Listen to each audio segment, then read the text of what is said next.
क्या हो अगर किसी की पूरी जिंदगी बदलने का राज इस बात में छुपा हो कि वो सुबह कैसे उठता है। सोचिए, क्या हर सुबह क्रिसमस की सुबह जैसी महसूस हो सकती है, जब आप उत्साह और ऊर्जा से भरे हों। हम्म। आज हम कुछ ऐसे ही आइडियाज की पड़ताल करने वाले हैं जो बताते हैं कि कैसे कोई भी उन 95% लोगों की भीड़ से निकलकर उन 5% में शामिल हो सकता है जो अपनी जिंदगी अपनी शर्तों पर जीते हैं।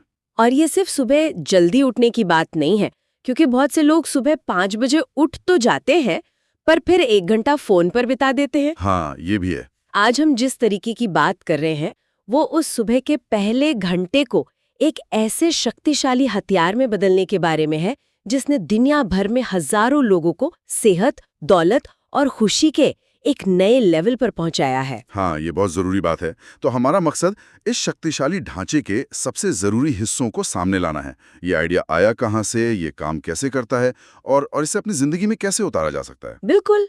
चलिए शुरू करते हैं। तो ये जो 95% लोग हैं जो एक औसत जिंदगी जी रहे हैं, वो ऐसा जानबूझकर तो नहीं करते होंगे। आखिर गलती कहाँ हो रही है? बिल्कुल, कोई भी जानबूझकर साधारण नहीं रहना चाहता। इन सोर्सेज के मुताबिक हम कुछ अदृश्य जालों में फंसे होते हैं। पहला और सबसे बड़ा जाल है जिसे वो रियर व्यू मिरर सिंड्रोम कहते हैं। रियर व्यू मिरर सिंड्रोम मतलब हम अपनी जिंदगी की गाड़ी आगे देखकर नहीं बल्कि पीछे के शीशे में देखकर चलाते हैं। एग्जैक्टली सही पकड़ा। हम अपने अतीत की सीमाओं और गलतियों को देखकर अपना आज और आने वाला कल तय करते हैं। अच्छा। मन में यही चलता है, मैंने पहले कभी बिजनेस नहीं किया तो अब कैसे कर सकता हूँ, या मैं तो स्कूल में कभी अच्छा नहीं था तो मैं कुछ बड़ा कैसे सोच सकता हूँ। हमारा अतीत वो हमारे भविष्य पर हावी हो जाता है। ये तो बहुत गहरी बात है। मतलब हम अपनी ही बनाई हुई एक जेल में कैद हो जाते हैं। ये तो हुई पहली वजह। लेकिन क्या सिर्फ अतीत को दोष देना काफी है या कोई और भी वजह है जो लोगों को आगे बढ़ने से रोकती है? हाँ, दूसरी वजह भी उतनी ही बड़ी है, और वो है मकसद की कमी। मकसद की कमी। ज्यादातर लोगों के पास सुबह बिस्तर से उठने के लिए कोई बड़ी और जोशीली वजह ही नहीं होती। वो बस दिन काट रहे होते हैं, किसी बड़े लक्ष्य की तरफ बढ़ नहीं रहे होते। जिंदगी बस चल रही है, उसे चलाया नहीं जा रहा। और जब कोई मकसद ही नहीं तो सुबह उठने का मोटिवेशन कहाँ से आएगा? और तीसरी वजह क्या है? तीसरी वजह थोड़ी छुपी हुई है और शायद सबसे ज्यादा खतरनाक है। इसे कहते हैं एक बार से क्या होता है वाली सोच। हाँ, ये तो हम सब करते हैं।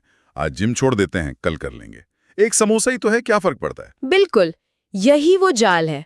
हम सोचते हैं कि ये एक अकेली घटना है, लेकिन असल में हमारा हर छोटा बड़ा फैसला हमें किसी न किसी दिशा में ले जा रहा होता है।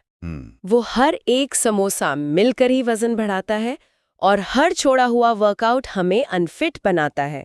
हर चुनाव एक वोट की तरह है जो हम उस इंसान के लिए डाल रहे हैं जो हम भविष्य में बनना चाहते हैं। वाह, ये सोचने का एक बिल्कुल नया नजरिया है। और इन सारे आइडियाज की जड़ें एक बहुत ही हैरान करने वाली असली कहानी में है ना? हाँ, और ये कहानी ही इस पूरे फलसफे की जान है। इस तरीके को बनाने वाले ने अपनी जिंदगी में 2 बार ऐसे हालात का सामना किया जिसे रॉक बॉटम कहते हैं। अच्छा। मतलब जब सब कुछ खत्म हो जाता है। अच्छा। पहला तब हुआ जब वो सिर्फ 20 साल के थे। एक भयानक कार एक्सीडेंट हुआ जिसमें 6 मिनट के लिए उनकी सांसें रुक गई थीं। डॉक्टरों ने उन्हें मृत घोषित कर दिया था। और जब वो किसी तरह बच भी गए तो डॉक्टरों ने कहा कि शायद वो दोबारा कभी चल नहीं पाएंगे। बाप रे, 6 मिनट के लिए मेडिकली डेड और डॉक्टरों ने कह दिया कि चल नहीं पाएगा। यहाँ से वापसी करना ही अपने आप में एक चमत्कार है। मुझे तो लगता है इससे बुरा किसी के साथ क्या ही हो सकता है। आप भी यही सोच रहे हो, मैं भी यही सोच रही थी। लेकिन हैरान करने वाली बात यह है कि लेखक के लिए जिंदगी का सबसे बुरा दौर ये नहीं था। 1 मिनट, इससे भी बुरा? वो क्या हो सकता है? कुछ साल बाद जब अमेरिकी इकोनॉमी क्रैश हुई तो वो $4,25,000 के कर्ज में डूब गए। वो शारीरिक, मानसिक और भावनात्मक रूप से पूरी तरह टूट चुके थे। अरे! और उनके लिए वो पल उस जानलेवा एक्सीडेंट से भी ज्यादा दर्दनाक था। यकीन नहीं होता। ये बात तो दिमाग को हिला देती है। इससे पता चलता है कि पैसों की तंगी और नाकामी का मानसिक बोझ कितना भयानक हो सकता है, शायद शारीरिक चोट से भी ज्यादा। बिल्कुल। तो फिर इस अंधेरे से वो बाहर कैसे निकले? बदलाव की शुरुआत एक छोटी सी आदत से हुई। एक दोस्त ने उन्हें दौड़ने की सलाह दी। दौड़ते हुए वो जिम रोन का एक ऑडियो सुन रहे थे और उसमें उन्होंने एक लाइन सुनी जिसने उनकी जिंदगी बदल दी। क्या थी वो लाइन? वो लाइन थी, आपकी कामयाबी का लेवल आपके पर्सनल ग्रोथ के लेवल से ऊपर कभी नहीं जा सकता। या आसान भाषा में कहें तो आप जिंदगी में उतना ही आगे बढ़ेंगे जितना अब खुद को एक इंसान के तौर पर बेहतर बनाएंगे। अरे वाह, ये तो दिमाग की बत्ती जलाने वाला पल रहा होगा। बिल्कुल, ये एक जबरदस्त आहा मोमेंट था। उन्हें एहसास हुआ कि अगर उन्हें लेवल 10 की कामयाबी चाहिए तो पहले खुद को लेवल 10 का इंसान बनाना होगा। सही बात है। हमारी बाहरी दुनिया हमेशा हमारी भीतरी दुनिया का आईना होती है। अगर आप अंदर से नहीं बदल रहे हैं तो बाहर कुछ भी नहीं बदलेगा। और इसी एहसास के बाद उन्होंने अपनी सुबह को बदलने का फैसला किया। उन्होंने पर्सनल डेवलपमेंट की 6 सबसे असरदार आदतों को चुना और उन्हें 1 घंटे के मॉर्निंग रूटीन में ढाल दिया। और नतीजे इतने कमाल के और तेज थे कि उन्होंने इसे मिरेकल मॉर्निंग का नाम दिया। और इन 6 आदतों को याद रखना बहुत आसान है क्योंकि इसके लिए कमाल का एक्रोनिम बनाया गया है, SAVERS। SAVERS। जैसे एक लाइफ सेवर जिंदगी बचाता है, वैसे ही ये आदतें आपकी जिंदगी बचा सकती हैं या कह सकते हैं बना सकती हैं। SAVERS सुनने में तो बहुत पावरफुल लग रहा है। तो चलिए इस पिटारे को खोलते हैं। S से शुरू करते हैं। इसका क्या मतलब है? S का मतलब है साइलेंस, यानी शांति। दिन की शुरुआत शोर शराबे और फोन के नोटिफिकेशन से नहीं बल्कि शांति के साथ करना। ये ध्यान हो सकता है, प्रार्थना हो सकती है या बस कुछ पल गहरी सांसें लेना। ये तुरंत आपके तनाव के लेवल को कम करके आपको दिन के लिए तैयार करता है। ये बहुत जरूरी है क्योंकि ज्यादातर लोग तो आंख खुलते ही फोन चेक करने लगते हैं। ठीक है, एस के बाद आता है ए है एफर्मेशंस, यानी सकारात्मक कथन।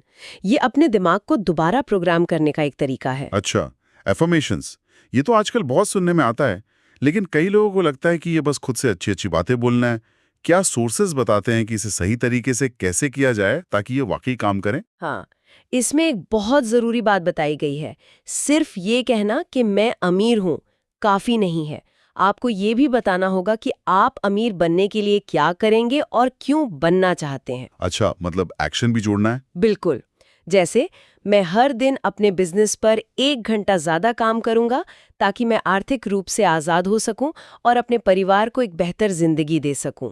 इसका एक क्लासिक उदाहरण मोहम्मद अली का है, जो चैंपियन बनने से बहुत पहले से कहते थे मैं सबसे महान हूं, और वो कहते कहते बन भी गए। यानी अपने लक्ष्य को एक्शन के साथ जोड़ना कमाल है। अब आते हैं वी पर। वी है विजुअलाइजेशन, यानी मानसिक चित्रण। ये अपने लक्ष्यों को हासिल करने की मानसिक रिहर्सल करने जैसा है, और इसका एक बहुत ही मजेदार उदाहरण जिम कैरी का है। ओहो, जिम कैरी, बताइए, ये तो दिलचस्प होगा। 1987 में जब जिम कैरी एक स्ट्रगलिंग एक्टर थे, उन्होंने खुद को $10 मिलियन का एक नकली चेक लिखा। उन्होंने उस पर 1995 की तारीख डाली और उसे हमेशा अपने बटुए में रखते थे। और कमाल देखिए, 1994 में फिल्म डम एंड डम्बर के लिए उन्हें ठीक $10 मिलियन का ही चेक मिला। मतलब तारीख से 1 साल पहले ही उन्हें वो पैसे मिल गए। ये तो विजुअलाइजेशन की पावर का जबरदस्त उदाहरण है। ऐसा लगता है जैसे उन्होंने अपना भविष्य खुद लिख दिया हो। बिल्कुल। ठीक है, SAV हो गया। अब E क्या है? ई है एक्सरसाइज, यानी व्यायाम। और यहाँ घंटों जिम में पसीना बहाने की बात नहीं हो रही है। सुबह सिर्फ 5-10 मिनट की हल्की पुल्की एक्सरसाइज भी आपकी एनर्जी को आसमान पर पहुंचा सकते हैं। अच्छा। जैसा कि टोनी रॉबिन्स कहते हैं, मोशन क्रिएट्स इमोशन, यानी गति से भावना पैदा होती है। थोड़ा सा हिलना डुलना भी आपकी मानसिक स्थिति को तुरंत बदल सकता है। सही बात है। सुबह सुबह थोड़ा जंपिंग जैक्स कर लो तो नींद तुरंत भाग जाती है। अगला है R, यानी रीडिंग। हाँ, पढ़ना। हर दिन बस 10 पन्ने। सोचिए, अगर आप रोज 10 पन्ने पढ़ते हैं तो साल में आप लगभग 18-20 किताबें पढ़ लेंगे। इसका मकसद उन लोगों से सीखना है जो पहले ही वो हासिल कर चुके हैं जो आप करना चाहते हैं। और आखिर में है S। एक S तो साइलेंस के लिए था, ये दूसरा S किस लिए? ये S है स्क्राइबिंग, यानी लिखने के लिए। मतलब जर्नलिंग करना। जर्नलिंग। अपने विचारों को, अपने लक्ष्यों को, और खासकर उन चीजों को लिखना जिनके लिए आप शुक्रगुजार हैं। लिखने से दिमाग में स्पष्टता आती है और आभार व्यक्त करने से आपकी मनोदशा तुरंत बेहतर हो जाती है। तो ये है SAVERS ढांचा: silence, affirmations, visualisation, exercise, reading और स्क्राइबिंग। सुनने में तो जिंदगी बदलने वाला लगता है, लेकिन यहाँ एक बहुत बड़ी रुकावट आती है जो हर किसी के मन में होगी। कि मैं मॉर्निंग पर्सन नहीं हूँ। बिल्कुल, मुझसे सुबह नहीं उठा जाता। और ये सबसे आम बहाना है। यहाँ एक बहुत दिलचस्प बात बताई गई है कि हमें कितनी नींद की ज़रूरत है। ये इस बात पर बहुत ज़्यादा निर्भर करता है कि हम सोने से पहले खुद से क्या कहते हैं। मतलब अगर आप रात को ये सोचकर सोते हैं कि मुझे सिर्फ 6 घंटे की नींद मिलेगी, कल मैं बहुत थका हुआ महसूस करूंगा, तो आप शर्तिया थका हुआ ही महसूस करेंगे। ये एक सेल्फ फुलफिलिंग प्रोफेसी है। अच्छा। आपका विश्वास आपकी हकीकत बन जाता है। लेकिन अगर आप खुद से कहें 6 घंटे की नींद मेरे लिए काफ़ी है, मैं सुबह तरोताज़ा और ऊर्जा से भरा हुआ उठूंगा, तो आपके ऐसा महसूस करने की संभावना बहुत बढ़ जाती है। तो सारा खेल माइंडसेट का है। लेकिन फिर भी सुबह अलार्म बजने पर स्नूज बटन दबाने की आदत से कैसे बचें? इसके लिए भी कोई तरकीब है क्या? हाँ, इसके लिए एक 5 स्टेप की स्नूज प्रूफ रणनीति दी गई है।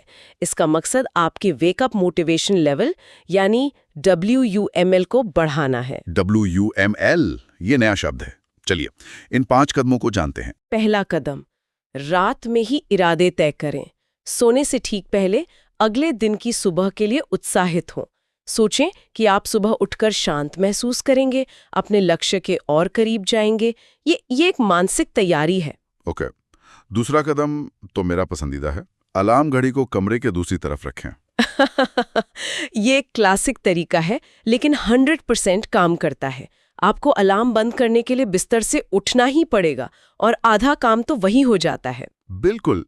एक बार बिस्तर से निकल गए तो वापस आने का मन नहीं करता। तीसरा कदम क्या है? तीसरा, उठते ही दांत ब्रश करें। ये एक छोटी सी बेमतलब लगने वाली क्रिया है, लेकिन ये आपके दिमाग को जगाने का एक शक्तिशाली संकेत है। ये आपके शरीर को बताता है कि दिन शुरू हो चुका है। और चौथा, एक पूरा गिलास पानी पीना। हाँ, क्योंकि रात भर में हमारे शरीर में पानी की कमी हो जाती है और डिहाइड्रेशन थकान का एक बहुत बड़ा कारण है। सुबह उठते ही पानी पीना आपके शरीर और दिमाग को तुरंत रीबूट करने जैसा है। और पांचवा और आखिरी कदम अब बहुत मुश्किल हो जाता है। ये आपको एक्शन मोड में डाल देता है। तो आज की इस पूरी बातचीत का निचोड़ ये है कि आप अपने दिन की शुरुआत कैसे करते हैं। यही आपकी पूरी जिंदगी की दिशा तय करता है। सुबह का वो पहला घंटा सिर्फ दिन का एक छोटा सा हिस्सा नहीं है, बल्कि वो आपकी पूरी जिंदगी का पैमाना तय कर सकता है। बिल्कुल। ऐसे VERs सिर्फ आदतें नहीं हैं, ये ऐसे औजार हैं जो किसी को भी साधारण जिंदगी से असाधारण जिंदगी की ओर ले जा सकते हैं। बस हर दिन खुद पर थोड़ा सा समय लगाकर। ये पर्सनल ग्रोथ में एक छोटा सा निवेश है जिसके रिटर्न्स बहुत बड़े हैं। इन सोर्सेज में एक बहुत गहरी बात कही गई है। आप जो बन रहे हैं वो उससे कहीं ज्यादा महत्वपूर्ण है जो आप कर रहे हैं। फिर भी आप जो कर रहे हैं वही ये तय कर रहा है कि आप कौन बन रहे हैं। तो सोचने वाली बात यह है कि कल का पहला घंटा कैसा दिखना चाहिए, ताकि भविष्य में वैसा इंसान बना जा सके जैसा आप बनने की चाहत है।